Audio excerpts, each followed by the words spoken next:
Okay. Friends, I'll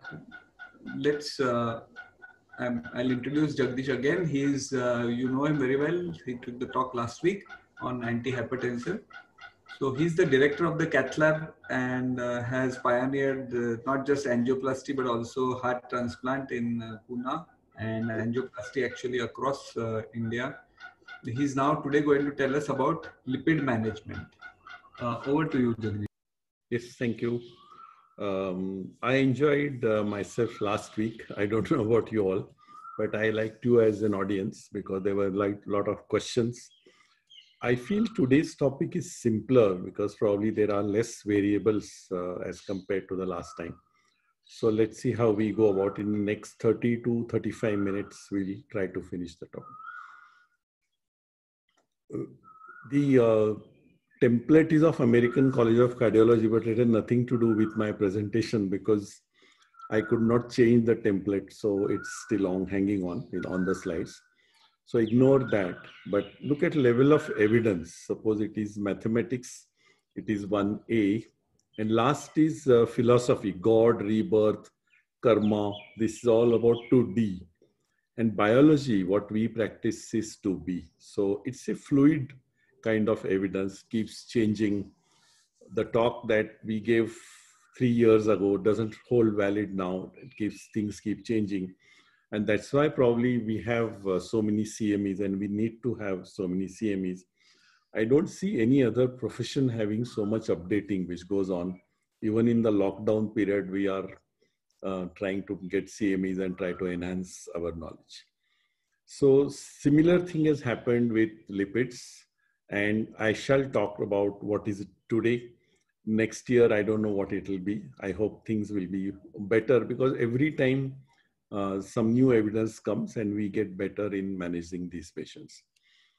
Look at achievements in public health in the 20th century. Of course, this is all US data, whether it is total cardiovascular disease or disease of the heart, stroke, coronary artery disease. After 1980, that is where the statins were born, really there is a downward trend. Overall, everything related to atherosclerosis abroad is going down. And that's why the bright boys and girls now don't want to become cardiologists or neurologists in US. They wish to become immunologists, rheumatologists, and some other branches which are upcoming because the market is going to be low as we go in the years ahead. And what's the scene in India? On the x-axis, you have affluence, urbanization, education. And on y-axis, you have hypertension, lipids, diabetes, cardiovascular disease. And we are on the upswing, and India urban is somewhere here. And we have, in the next 20 years or so, go up to the summit and then start a downward trend, hopefully, because then by that time, there will be more awareness, more treatment options, better management of lipids and risk factors. Because this has happened to Europe, North America, Australia, New Zealand. There is a downward trend clearly related, mainly the revolution is brought about by statins. There is awareness related to smoking. There is awareness related to caloric consumptions, but the main impact has come from statins. And that is what will be get unfolded in the next slides to come. In 2018, the ACC/AHA, which is Bible for us, came up with some new guidelines related, but then real clarity after so many decades related to statins came with their 2013 guidelines. So if you want to do some extra reading, these are 2013 ACC guidelines are the ones to be read because they gave remarkable clarity about what to do. And they came up with a ASCVD score, atherosclerotic cardiovascular disease. There used to be a calculator, it still exists. But in that, Indians don't fit in well because we don't know whether we should be calling black to ourselves or non-whites or whatever. No such option is there. And in the cohort that they studied, there were not many Indians. So what they came up with a 7.5% ASCVD risk. Suppose, look at this curve here, below 7.5, or rather as the risk goes on increasing from 10%, 15%, 20, 25%, the number needed to treat is smaller. That means whatever intervention you will bring about at this curve, it will be beneficial. But here, I think you are unnecessarily giving statins and trying to bring about a change. So that's why they said anyone above 7.5 should have a statin. But as I said, this score, though we used it initially, later on a better score came, which is relevant to Indians. So I shall be discussing that as we go along. Just to understand the process of atherosclerosis, on the right side here is familial hypercholesterolemia. The LDL levels are 300. And right from the age of 10, 12, atherosclerosis starts. There, the component of atherosclerosis entirely cholesterol and lipoprotein mediation. And you know that in a heart transplant patient, there is an aggressive atherosclerosis which takes place. This is really not atherosclerosis. These are coronary narrowings because of a immunologic mechanism. So between the two, I think somewhere near hereby is the usual atherosclerosis. It has a big component of lipoprotein mediation and some component of immune mediation, apoptosis, and recurrent healing, and a lot of theories related to that. But what we should know is the component of lipoprotein is high. And if we treat that and tackle that, probably we are dealing with atherosclerosis much better. So a clear, almost causal, not actually it's not causal, but almost a causal, but linear relationship has come up between the LDL levels and the event rate. Across all the trials, the blue dots are the placebos and the red dots are actually the intervention group.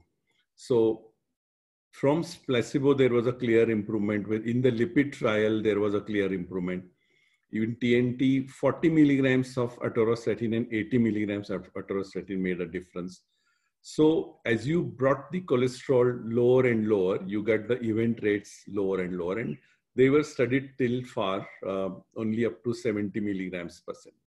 So the idea is if you have developed or discovered that there is a linear relationship, why not bring down the LDL levels further? And probably you will lower the cardiovascular events further is what we are looking at. So gone are the days of good cholesterol, HDL, and the total cholesterol, and all these theories are gone. And one more, shall we say, a very romantic theory related to statin also went for a toss, which we will see. So what was emphasized, but all individuals emphasize a heart healthy lifestyle first. Suppose you found a person at the age of 30, 35 with an LDL level of 150, what do? You don't give him statins. Obviously, you should give him healthy lifestyle. And this lifestyle message should be there in every household on the dining table, rather than the mannerisms and etiquettes and forks and spoons. I feel the diet and exercise needs to be discussed more as a part of Indian samskara. So healthy lifestyle reduces the atherosclerotic burden at all ages. In younger individuals, healthy lifestyle can reduce development of risk factors and in foundation of the ASCVD risk reduction. In young adults between 20 and 39, assessment of lifetime risks by the clinician-patient risk discussion and emphasize on intensive lifestyle change. In all age group, lifestyle therapy is a primary intervention for a metabolic syndrome. So what is a heart healthy lifestyle? 150 minutes per week of aerobic activity. That means about 5 sessions of 30 minutes in a week. Abstinence from tobacco in any form. Stress management techniques for all, whether you are stressed or not. You may be the coolest guy, but the coolest guy is cool from exterior. So what happens inside him, he also probably doesn't know. So some stress management technique, it may be yoga, meditation, music, or whatever. Achieve heart healthy targets. We'll see what these targets are, and heart healthy diet. So let's see, in 2017, this slide was released and it still hasn't changed at all. So there is a harmful diet, borderline diet, and recommended diet. So let's see what is harmful. Coconut oil, palm oil, eggs, fruit juices with pulp removed, because one glass of orange juice would mean 6 oranges squeezed together. So a lot of carbohydrates there. Fats and oils, fried foods and eggs, or organ and processed meat, and sugar sweetened drinks. They're all bad and still continue to be bad despite the WhatsApp messages that keep coming to us. And the recommended foods are extra virgin olive oil, the Mufa oil. The counterpart in India is the groundnut oil. Then there could be berries, dark skin fruits, about 3 servings per week, 30 grams of nuts, about 3 servings per week, green vegetables, and plant-based proteins. This is a recommended one. And there is something in between: sunflower oil, antioxidant supplement, fruit juice with pulp, because the pulp means fiber and probably less amount of sugar, and gluten foods only if you are gluten sensitive is all. This is a slide which is of utmost importance. We can Indianize it as we go through, and I shall be sending you all the slide deck at the end of the talk. What are the ideal parameters of heart health? I give it to all of my patients and their relatives. A healthy one, weight less than 23 BMI, blood pressure we saw last time, sugars under 7 HbA1c, LDL less than 117, vitamin B12 D corrected, and in some cases, CRPHs less than 1. Somebody who's had a vascular illness, everything else remains the same. The LDL becomes less than 70 or less than 55 or less than 14, very high risk cases, and otherwise all other parameters remain the same. So the entire difference that has happened in along the years is just one parameter, and that is LDL. Gone are the days of managing the fancy triglycerides and raise the HDL by a lot of exercise and fish oil, and all these things are now taken a backseat. And recent European guidelines changed this to 117 as a cutoff line. There is a logic in this slide here. Suppose somebody is sitting on an LDL of 150 here, and he comes down to say 117. There is not a great difference. Somebody sitting above 175, he comes down to 117, there is a difference. But somebody comes below 70, there is a remarkable difference. So a healthy person can be around here, about 110 to 120 should be allowed. And if it's somebody more than that, you try to reduce by first lifestyle and later on by statins. In my childhood, I think I'm 63 today. So it used to be summer holidays, used to be cricket, football, and climb up trees, steal some raw mangoes from the neighbor's mango tree and peep in his daughter's bedroom. That kind of a summer holiday was. Nowadays, the holidays are different. They are indoors and they are on phones, and the messages that go through in the bedroom that I was talking of. So what is changed really in the management is now, instead of the American calculator, do a Google click for QRISK 3. That is the latest. Once you do that, you get a clear table like this.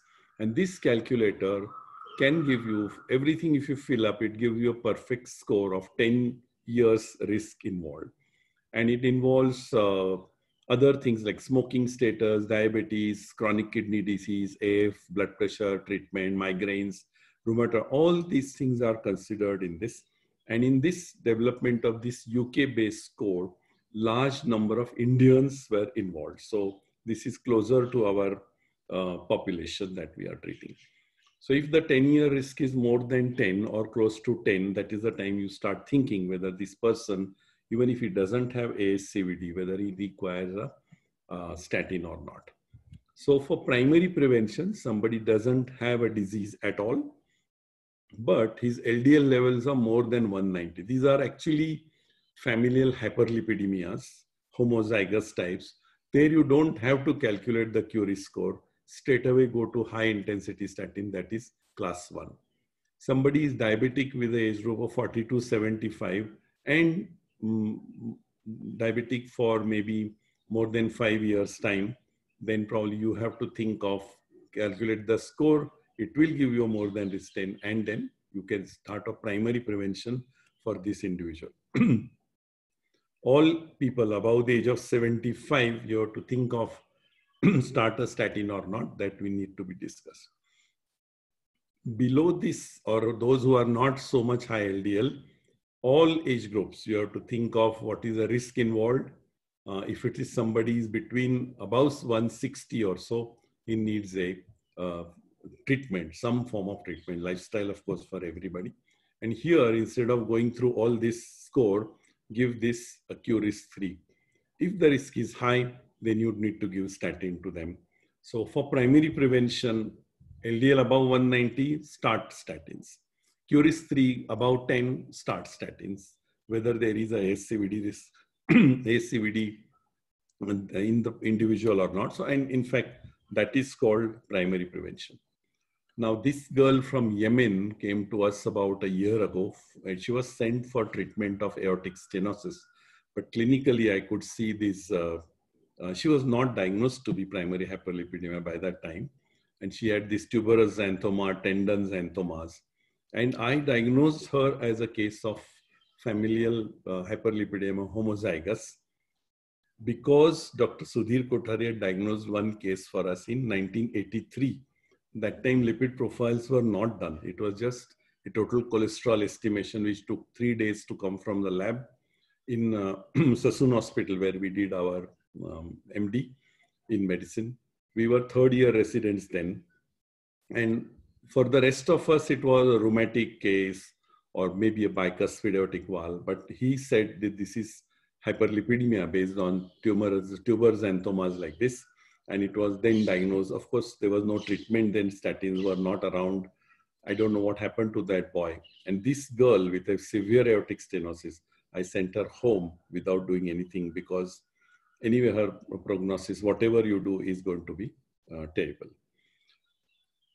Now for primary prevention, what they are thinking, suppose this is the progression of a plaque. And at this place where it is a ASCVD event, that is where the plaque ruptures and secondary prevention starts. But the plaque has been building up for some time now. So they are thinking whether to start a statin at this stage, pick up subclinical atherosclerosis, start statin, hit it very hard, so that the plaque does not progress to produce a ASCVD. So primary prevention now, current practice will be primary and secondary prevention, but proposed approach is to aim at halting the plaque progression by diagnosing it here.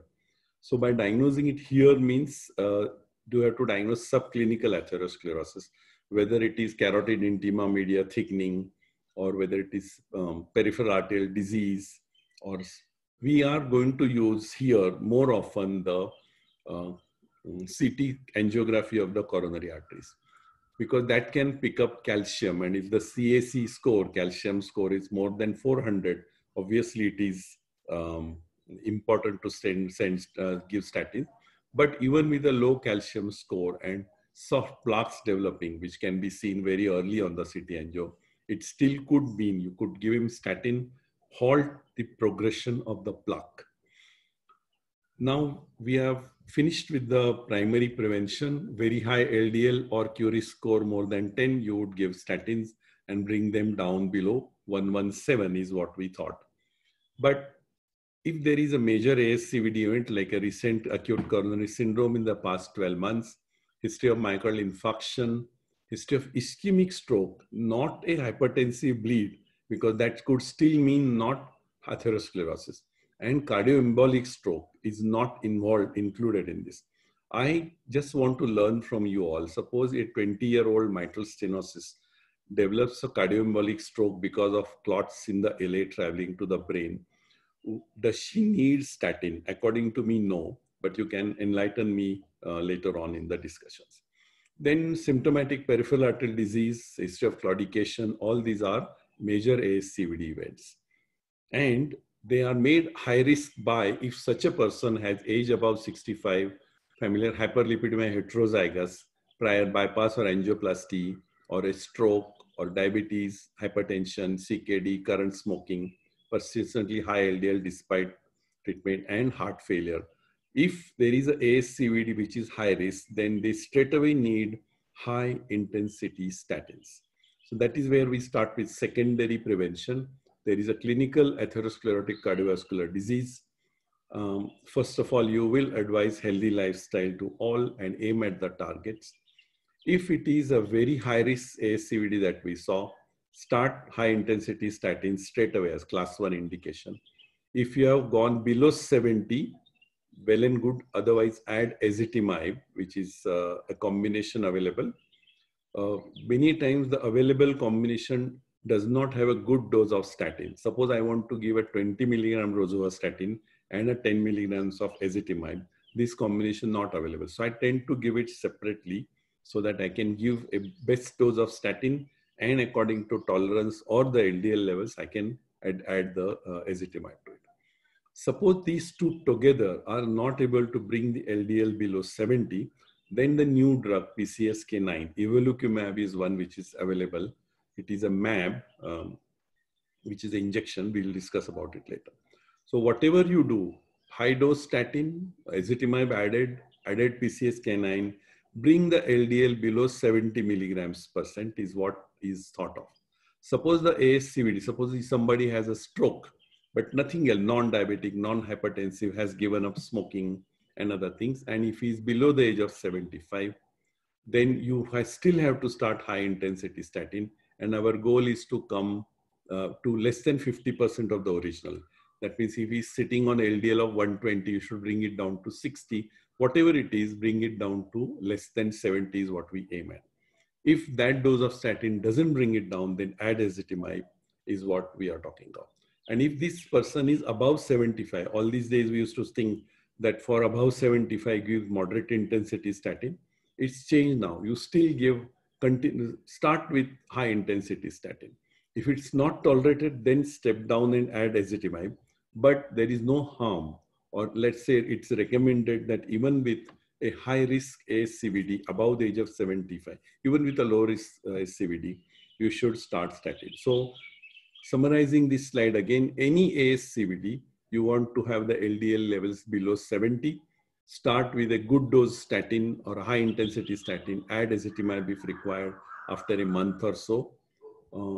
Or if the LDL levels initially are very high, about 180, 190, then start the combination straight away, and then bring it down to below 70.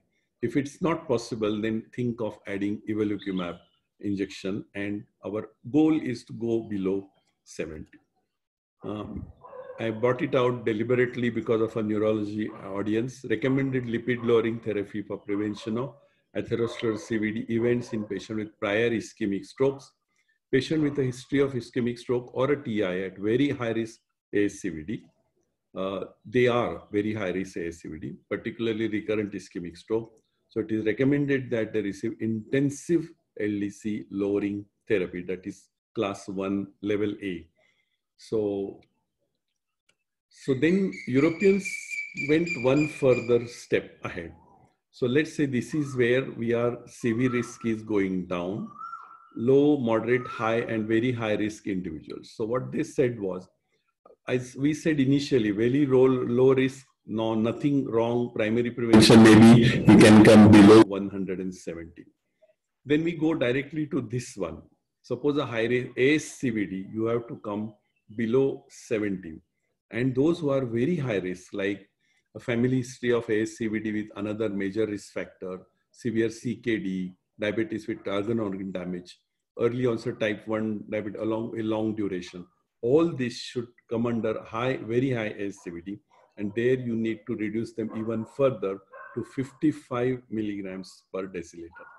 So our aim was 70, a little more high risk becomes less than 55, and very, very high risk becomes 40.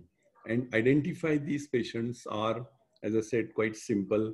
Clinically also you can make out, you don't have to refer to these slides at all. So for secondary prevention in very high risk individuals, LDL of more than 50 baseline, LDL goal should be less than 55, by whichever means you want to make it.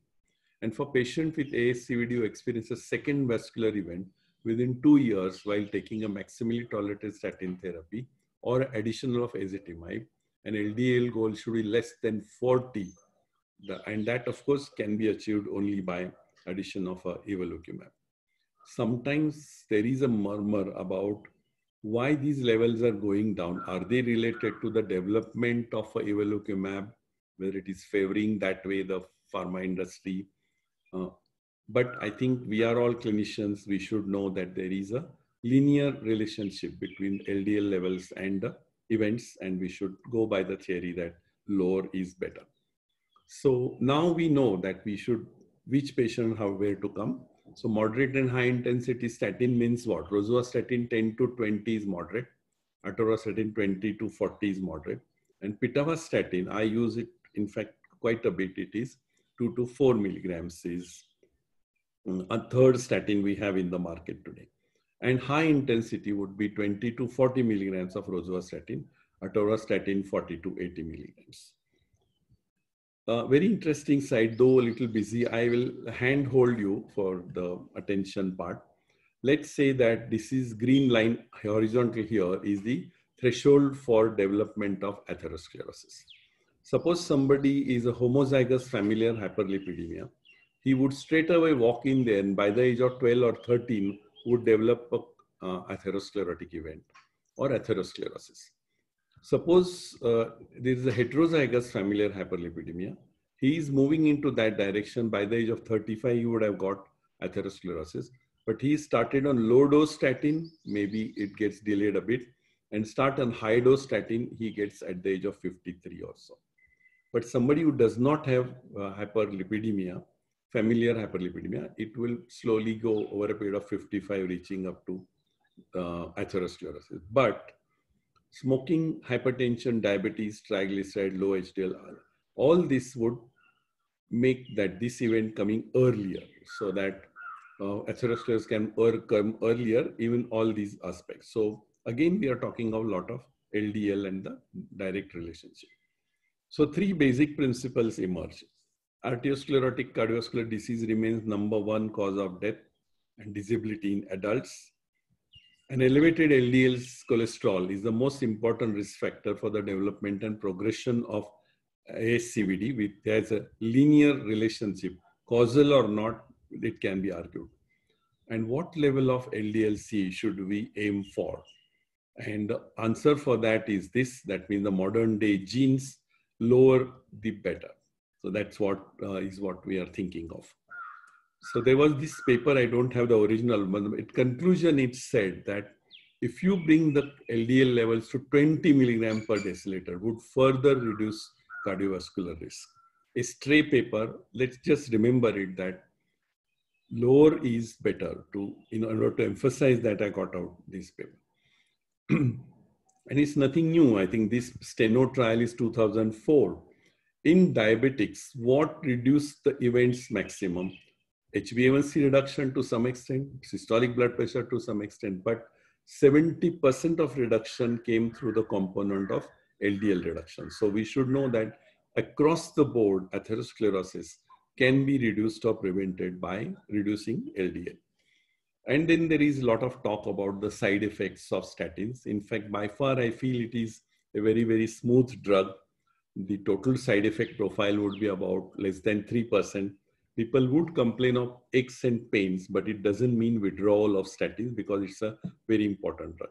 In addition, if somebody is really symptomatic, reducing the dose, addition of ezetimibe is something which you have in your armory. So let's say myalgias, they are through quality of evidence is through RCTs. About 1 to 5% of RCT shows myalgias. Frequency is about 5 to 10% in observational studies. Myositis rare, rhabdomyolysis rare, statin-induced immunomyopathy, autoimmune myopathy rare, and new onset diabetes. This also is a different type of diabetes, behaves differently, but because it is happening, you should not stop using statins. Then statin-associated side effects are, let's say, transfer frequent.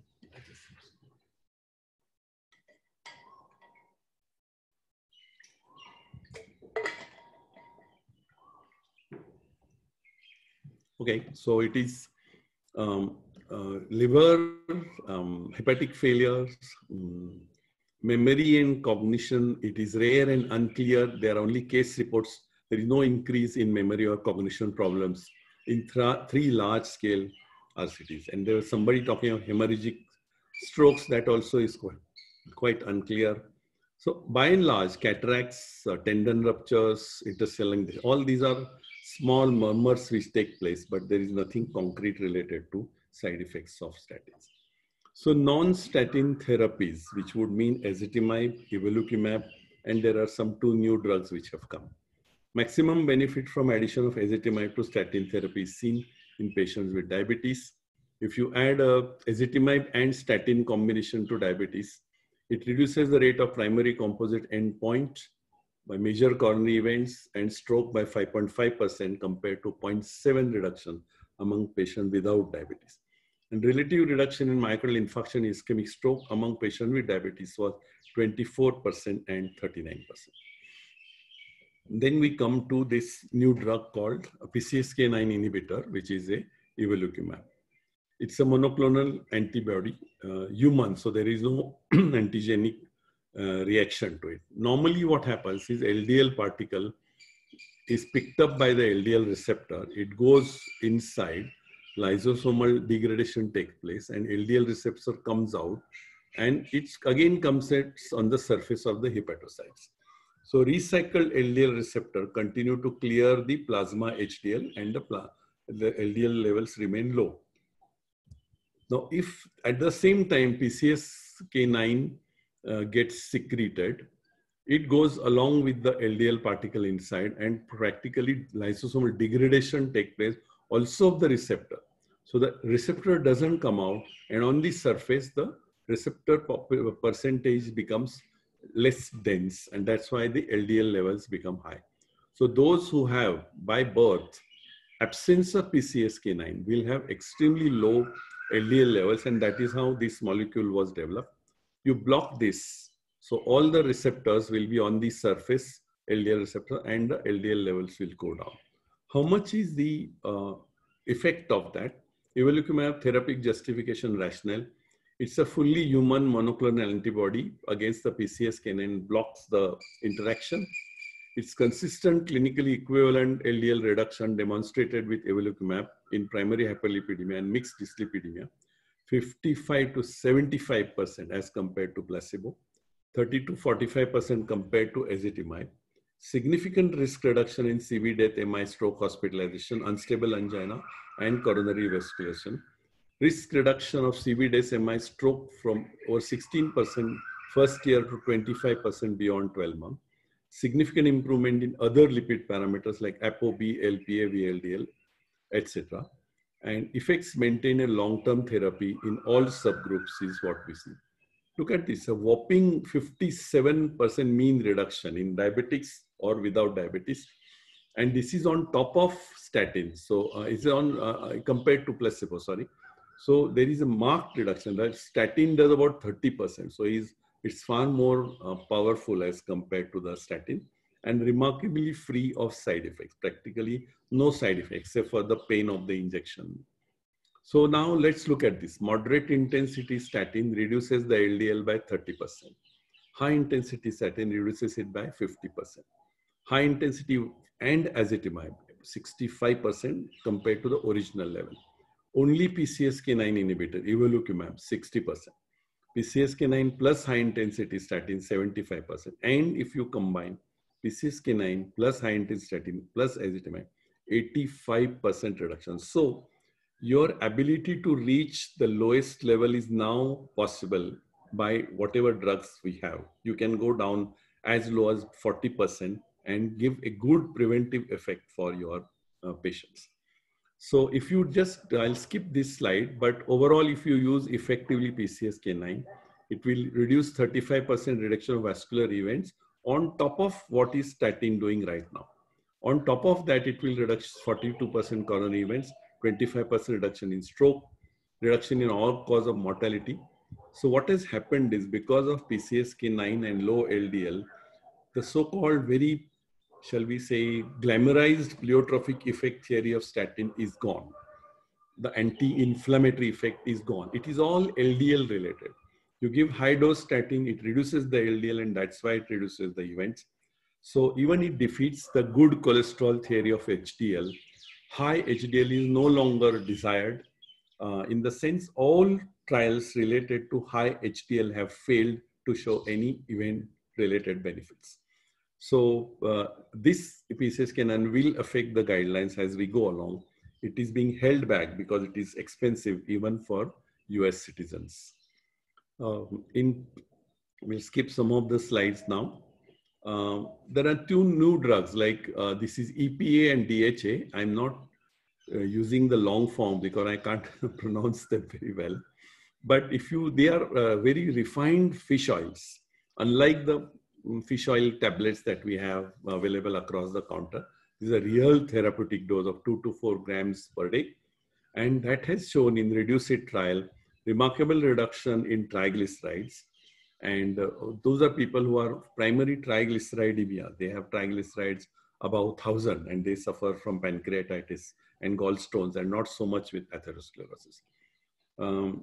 Then there are these two new drugs, which I'll just mention and skip because they are yet in the formative stages. So in Indian, the dyslipidemic patients assess the CV risk by Curis-3 calculator. Then the issue of fasting lipid profile. Get normal, even full stomach lipid profile is not a problem. Only thing that gets affected is triglyceride. And if you find that on, because it adds to convenience, patient doesn't have to come fasting. Many of the patients travel to you from outstation. So if you do a sample and if triglyceride levels are high and you think that you should treat them with a medication, then probably get a fasting sample next time. But the non-fasting sample is good enough to start treatment looking at the LDL levels. 5 primary targets of CV risk reduction include no tobacco, good physical activity. Dr. Kothari was saying every 20 minutes you have to get up and walk. And this is wonderful in this lockdown period because I sent out a WhatsApp message to all my friends, non-doctor friends, that walk 2 minutes every 28 minutes. So it would make a lot of activity inside the house, of course. Then healthy diet, blood pressure control, and lowering of the glycemic control. LDL-C goal should be less than 70 in all ASCVD cases, and optional very high, because Indians have made it simple. They're not made it 55, 40. They said reduce below 50, and that should serve the purpose. And LDL-C is a primary target. And if your LDL is now to a level, but triglycerides are still above 200, then you should add a fenofibrate maybe, or a saroglitazole, which we have here, saroglitazole, which is an Indian drug, which is used for NASH, and also it's a hypoglycemic agent, needs to be used more frequently than what we are using now. So primary target is LDL, and then secondary target may be non-HDL. In CKD, if somebody is on dialysis and doesn't have any atherosclerotic disease, statins don't work. And if somebody has ASCVD and is on dialysis, discuss with a nephrologist whether statin need to be started on. In stroke, primary and secondary stroke prevention, high-dose statins are recommended for Indians. So if you look at these statins are like Virat Kohli in all formats, primary prevention, secondary prevention, and very, very effective, very trustworthy, very aggressive, and used very effectively, then India keeps winning. Similarly, we can win the battle of atherosclerosis and lipid management if we use statins very well. Thank you for the attention. I can take some questions.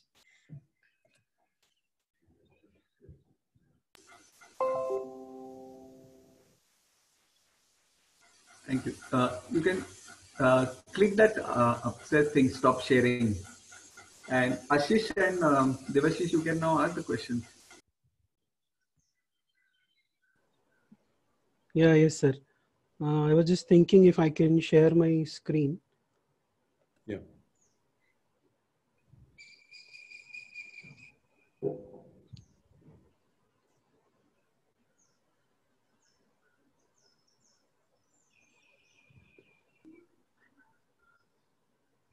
Give me a second.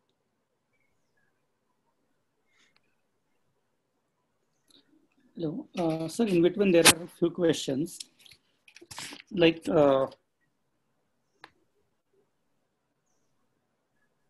Yes, I can hear you. yeah, sir, like Dr. Meshram from Nagpur, sir, has asked, from France, there a lot of people have got high LDL, still they live long more than Indians. And from the dietary advice, the proteins and other dietary part is missing. And what about the ghee, which a lot of Indian people use? I can answer this question, but they are not based on scientific studies. But Pune University has very good studies related to ghee. See, nutritionists abroad don't know what is ghee because they study up to maybe butter. So ghee is a highly processed food and it has very high omega 3, sorry. So if you use ghee in some quantity, it can reduce triglycerides. And overall, it is not in no substance as compared to butter and margarine and other things. So Indian diet with ghee is perfectly allowed. I allow almost 1 to 2 teaspoonfuls of desi ghee for most of my patients. And I see that there is no effect on LDL at all. And about the proteins, because we Indians like a lot of lack in the proteins in our diet. So yeah, I have said heart healthy diet. So overall health wise, whatever dietary changes have to be made related to proteins and all that is not part of this talk. And that's why I'm not. We need to have about 1 gram of protein per kilogram, which according to me is very high. Somebody 70 grams of protein for an Indian is too much. But generally we should have a high protein, low carb and low fat diet. In fact, carbohydrates are a bigger enemies as compared to fats. Sir, one more question. What is the role of atorvastatin? Because now everybody talks of rosuvastatin and all, whether it is out of market and... No. Absolutely, they are interchangeable. As I said, atorvastatin or rosuvastatin or pitavastatin, they are totally interchangeable. There are shades and grades. Some papers say this, some papers that. But do not differentiate. In the clinical practice, just use whatever statin you feel you are comfortable with. Mentally, what we remember is for acute coronary syndrome, we still use more of atorvastatin. For chronic patients, prevention and other things, we use rosuvastatin. But there is no demonstrable difference between the three. It's a class effect. Sir, one question related to diet. A lot of people in Kerala, they use please leave the questions related to diet. I think it's not fair. Sir, one interesting question. Yeah. What is the role of diet in LDL lowering? What mechanism, like how does it act? Diet related to LDL lowering? Yeah, how does it? That's what you asked, no? Yes, yeah, sir. This would be the last question on diet.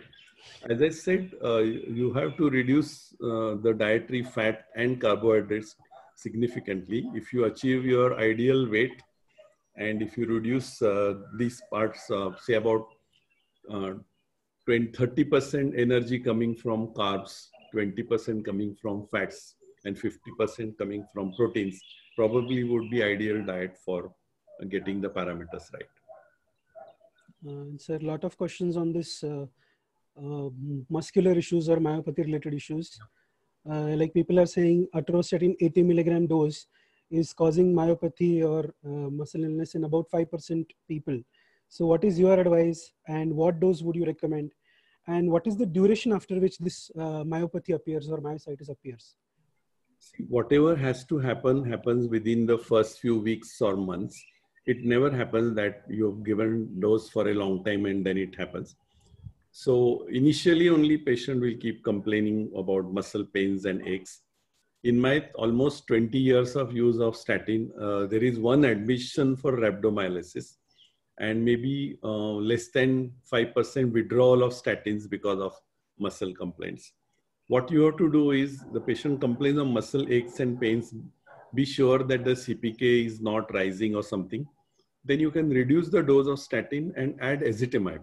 That will reduce the LDL levels to a similar extent, but will not give the side effect of atorvastatin.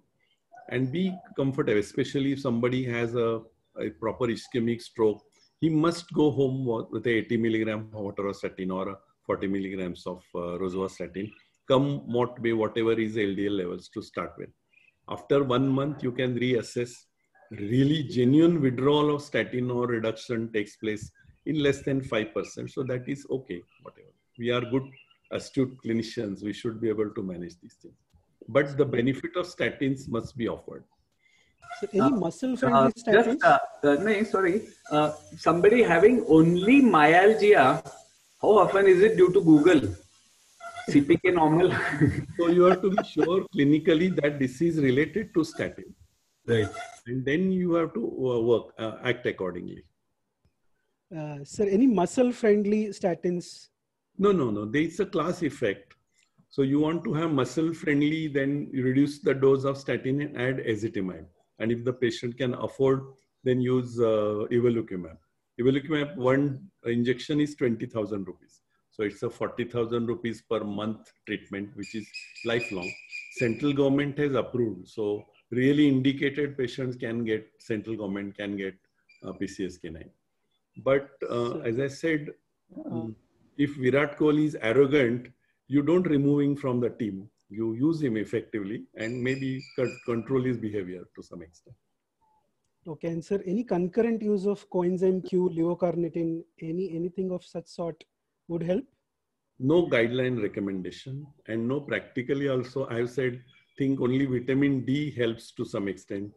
Coenzyme Q, everything we have tried, but nothing helps. If the symptoms are genuine, reduce the dose, add ezetimibe.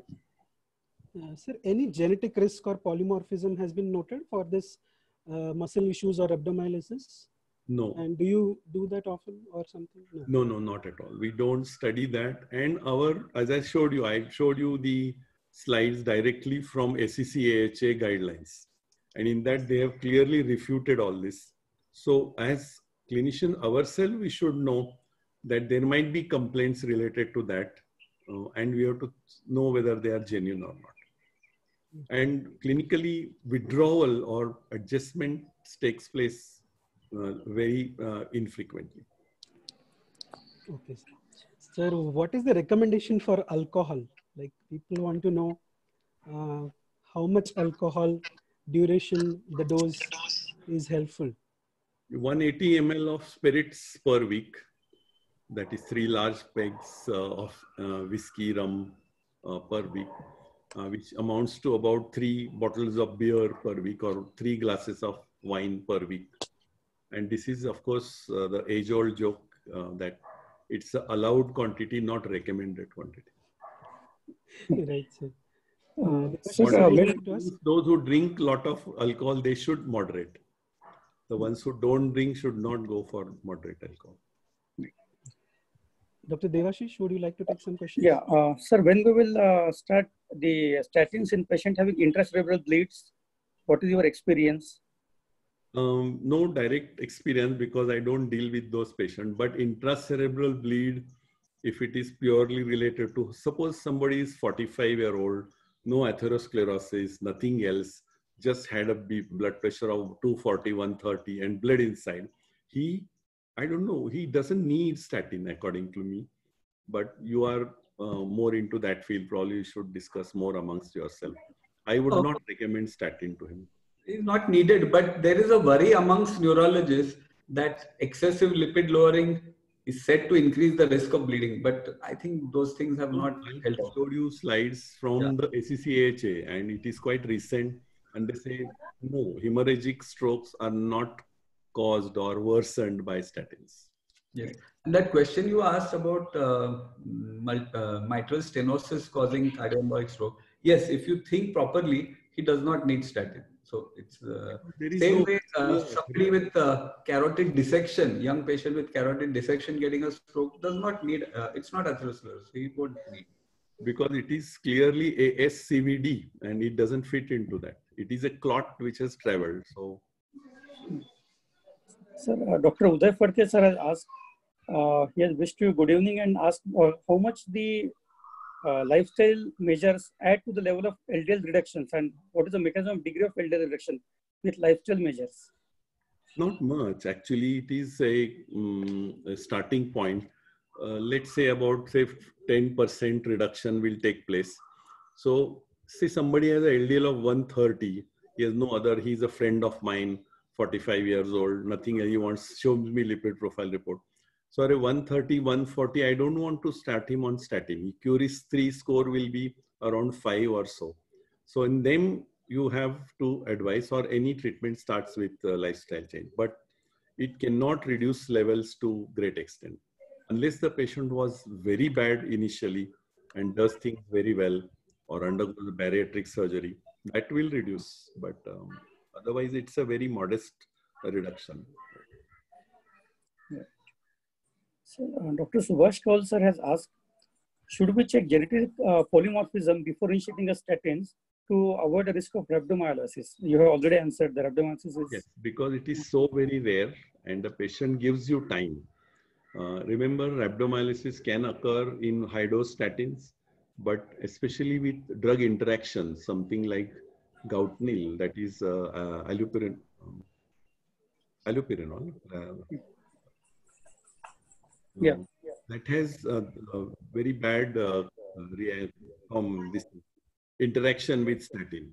And the patient, what we had actually was started on Gautenil somewhere else and then came to rhabdomyolysis with us.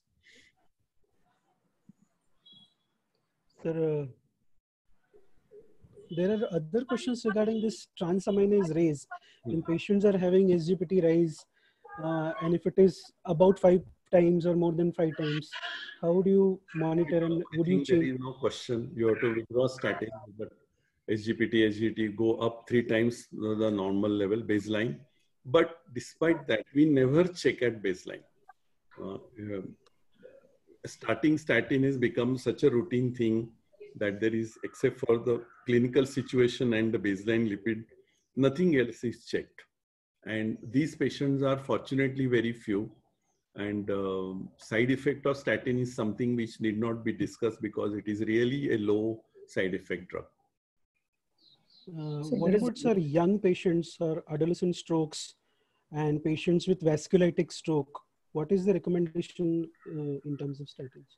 No, because the disease process is not atherosclerotic cardiovascular disease. And then LDL will not have any role to play. I showed you the slide where in transplant, you have the immunogenic mechanism of coronary arteritis. So that will not respond to statins.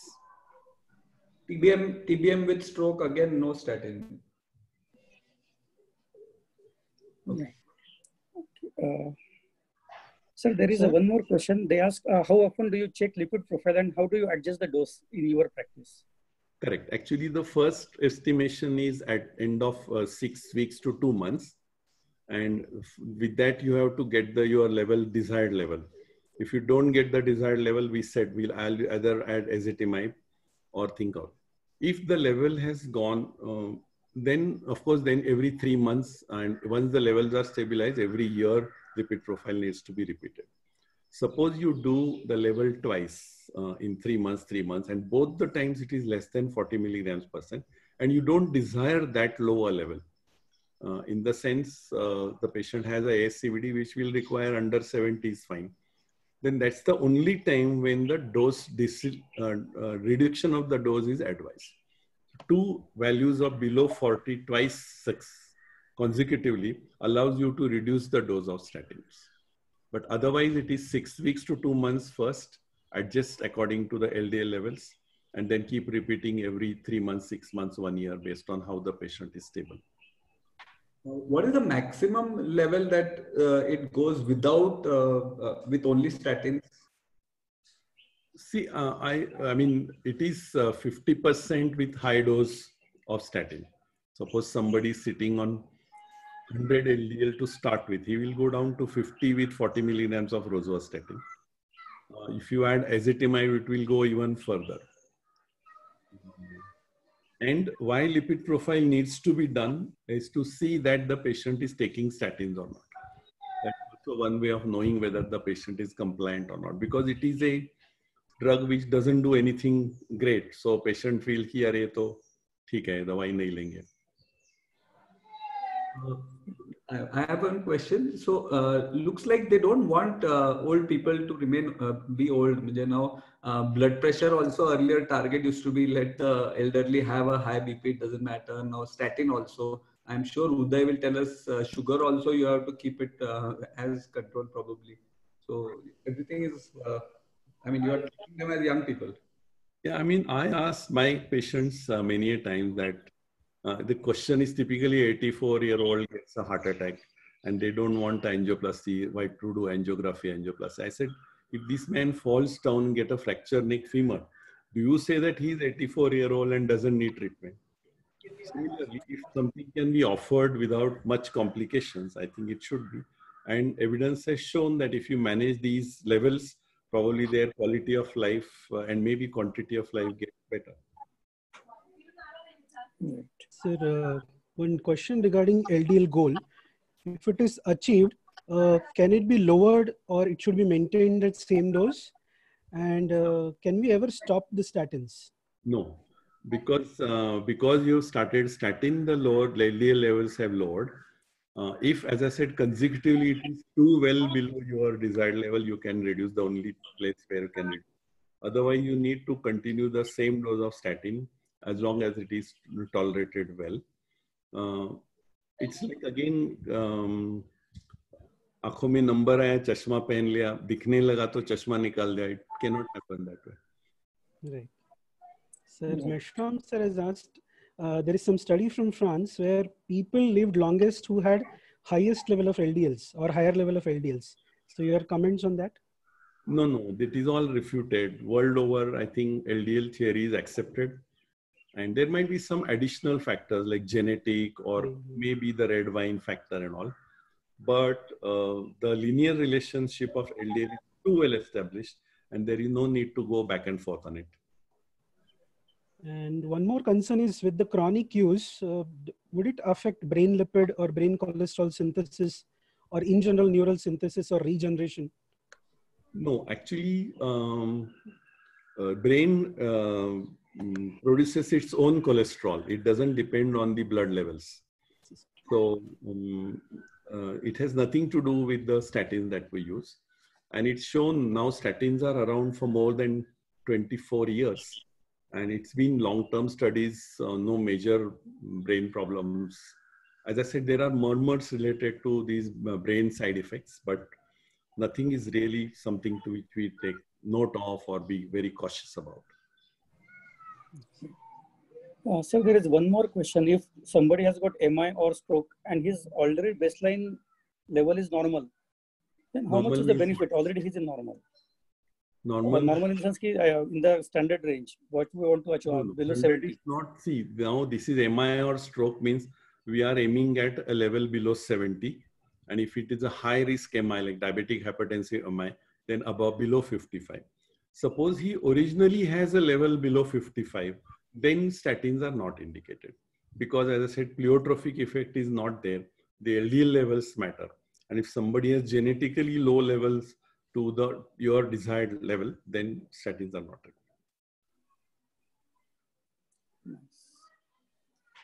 Actually, we have got more than 50 questions on and averages. Huge number of questions pouring in.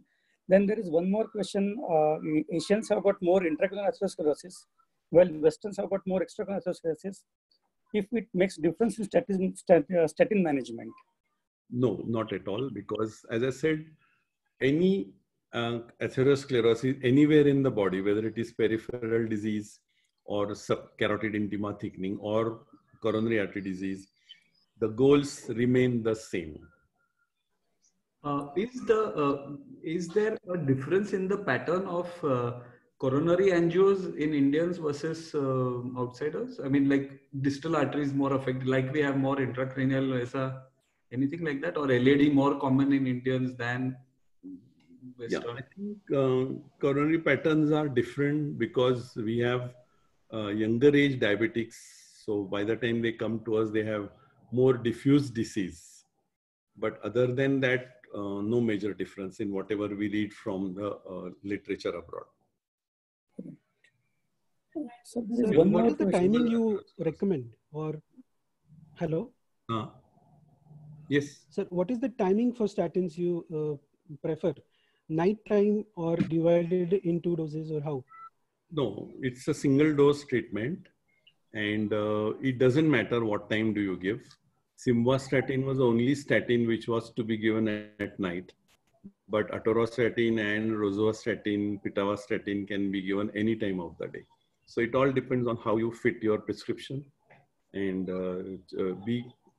it depends on the convenience of the patient. Sir, and what is the role of the combined pill?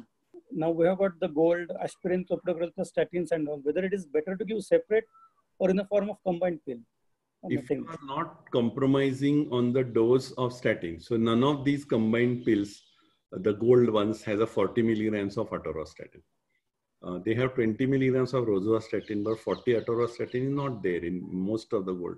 So if you are going to compromise on the dose of statins, then don't use combined pills. Combine aspirin, clopidogrel in one pill and use statins separately. Same thing happens with combination of statin with ezetimibe, as I said in my talk. If your high dose statin is required and ezetimibe is to be added, probably add ezetimibe separately rather than trying to combine it, because in combination, they don't make high dose statin and ezetimibe prescription. Sir, one more question. What is the timing you prefer? Is fasting lipid profile the ideal scenario? No, no. It is, as I said, it is gone. You can do lipid profile whenever you want. Even in full stomach, you can do lipid profile level. The only parameter which gets affected is triglyceride. And if you find that in such a non-fasting sample, if the triglycerides are high, then you maybe repeat it next time. But based on the LDL levels, you can start treatment with statins. Next time, ask him to get a fasting sample. Right. And, there is one more question. They say your LDL is corrected, but triglycerides are not getting corrected. Then how you will deal with it? Should your you add fibrates? goal is achieved, but triglycerides are more than 200, not Right. 175, non 180. If it is more than 200, then I would add a fenofibrate, fenofibric acid, or a saroglitazole to the treatment. And that will then control the triglycerides. Why you want to bring down the triglyceride? It doesn't really affect the atherosclerosis, no? Correct. So in the non-HDL, if you ask Uday Phadke, he will tell you, because a lot of their guidelines talk about non-HDL goals to be achieved. But in cardiology, non-HDL is practically not discussed at all. Uday sir has asked why pitavastatin is your favorite. No? Uday sir has asked why pitavastatin is one of your favorite drugs. It is, I feel it is smoother compared to others, less side effects. That's why, and it improves triglyceride, it improves HDL better than other levels. But it's not my favorite. I use it more often as compared to others.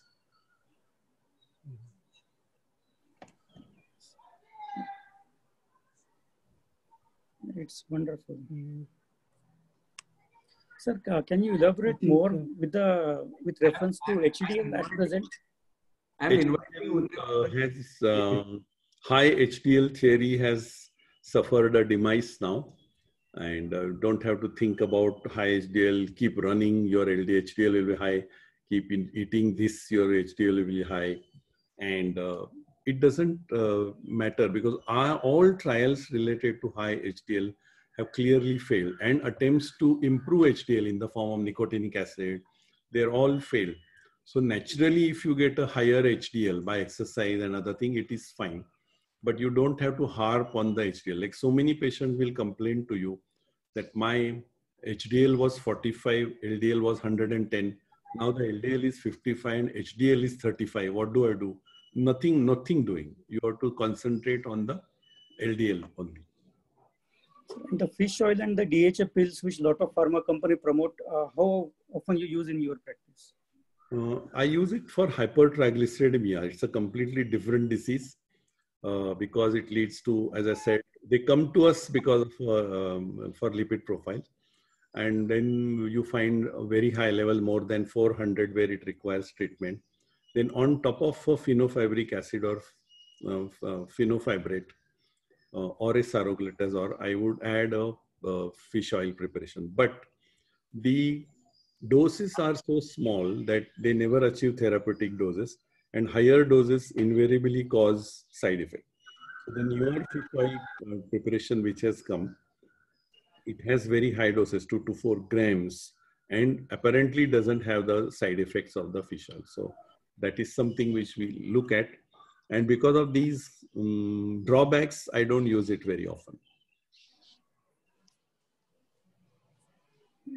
That's wonderful. Sincere thanks from my side. Great. Sudhir sir, can we end? Over to Sudhir sir. Dhale, questions? Yeah, I think so. Yes, sir. Yes, sir. A lot of questions were answered, and people have a lot of queries. Sir has very nicely and elaborately answered them. There's a doubt in my mind whether it was good enough or not. Thank you. It was a very nice session, sir. Excellent session.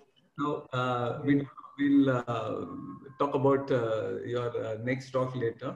Yeah. The lifestyle. Yeah. Sir, one trivia what I wanted to share, that cholesterol and this lipid, this topic has received almost 13 Nobel Prizes. So we can see how important this has been in the field of science. It is the biggest killer in the world, so it should get the importance that it is getting now. Yeah, is antiplatelet more important or statin, or you can't compare? After an event, for primary prevention, antiplatelet, no role. But after an event, antiplatelet has equally be important. I mean, percentage wise, is there anything, which one reduces the mortality more, or this thing? I don't know exactly, but I would give equal importance. Okay, thank you, Jagdish. Excellent talk again. Bye-bye. Thank you. Thank you.